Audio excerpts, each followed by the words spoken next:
morning from over at the Spy Christmas Tree. I hope you and your family have got all sorts of fun plans for the holiday season. If you remember last year, I did a little video on a favorite family Christmas breakfast recipe. It was what we called the ranch eggs, and they were really good. They are a favorite. But for this year, this is one of the breakfasts that I've kind of concocted over the past 4 years, something that I make here at home that's really pretty good. It's basically a salmon and egg breakfast. It's really pretty simple. The one thing is the kind of salmon that I'm using comes from a local grocery store chain. It's a frozen salmon patty. You may have to choose some other kind of salmon, and you'll see what I mean. So let's go on over to the Spy Kitchen. Welcome to the Spy Kitchen. So here's everything you'll need to make the breakfast that has become one of my favorites. Probably the one thing is this little round thing here. That is a piece of frozen salmon. Now, at one of my local grocery stores, I can get these little salmon patties that are frozen. You're going to need some sort of a salmon something or other. There are all sorts of places that you can get them. You could get one of those salmons that's packaged over in the fish counter. There's all sorts of different ways to get that, but some sort of a piece of salmon. Mine is going to be from frozen. Yours doesn't have to be. Some olive oil. Gotta have some coffee. 1 egg. I've also got a little bit of cottage cheese, and I've also got some little cups of applesauce. Okay, so let's go ahead and start with the first step. All right, step 1, got the olive oil, and I've got the little pan here, and so we're just going to do a little bit of olive oil in there.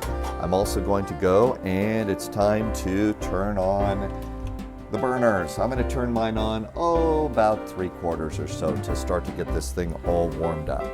While the pan is warming up, I'm going to go ahead and take this little top and put it on top of this so that can start warming up too. It's about 2 or 3 minutes afterwards, so the pan's all nicely warmed up. So now what I'm going to do is I'm just going to kind of roll this around and make sure that this is all coated with the olive oil.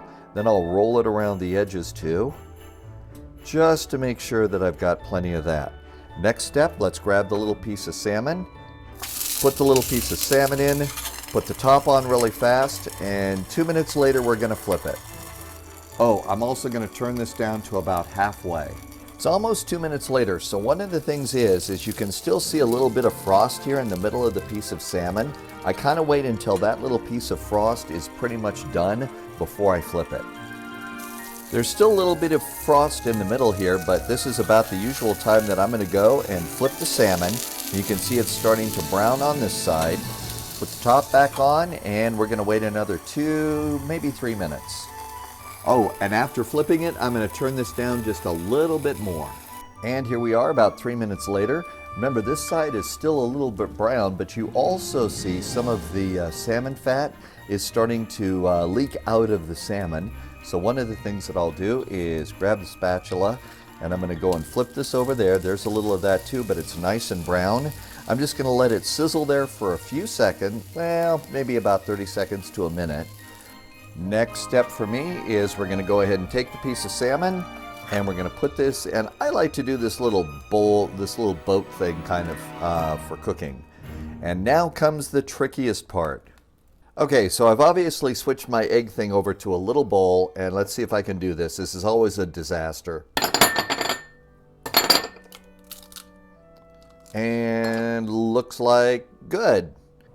Back on the stove, I'm going to put the top on there. That just helps maybe cook the top a little bit. I don't know, makes it kind of hotter, cooks a little faster.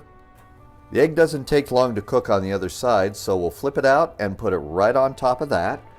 And then the next thing I'll do is grab a couple of big spoonfuls of cottage cheese. So I'll do cottage cheese on that side. And there's several ways to do this. This is applesauce. I'll just dump some applesauce over on this side. And yeah, I would rather have something other than a plastic container, but they only sell them that way here in my store. Back over here at the Spy Christmas Tree, well, we're done. It's breakfast time, and the applesauce got a little bit out of control on there, but that's okay. I added some orange juice and this should be a really tasty breakfast. It is the holiday season, so one of the things I picked up at the store was little holiday cupcakes, I guess, with a little bit of holiday frosting on it. Just maybe put one of those on your breakfast tray. That might be kind of tasty too. I hope that this is a great holiday season for you and your family. This was a nice year for me. This was the year that the Spy Flight finally started to break even. It's been a long road, but it's been a good road, and I can't say thank you enough for all the support over on Twitch. Things are starting to grow here on YouTube, and I'm real excited to be doing things on YouTube. Just started over on Patreon too, so all sorts of cool spying and flying and flight simulator stuff is coming up in 2023. I hope you're as excited about 2023 as I am, and I can't wait to see you online.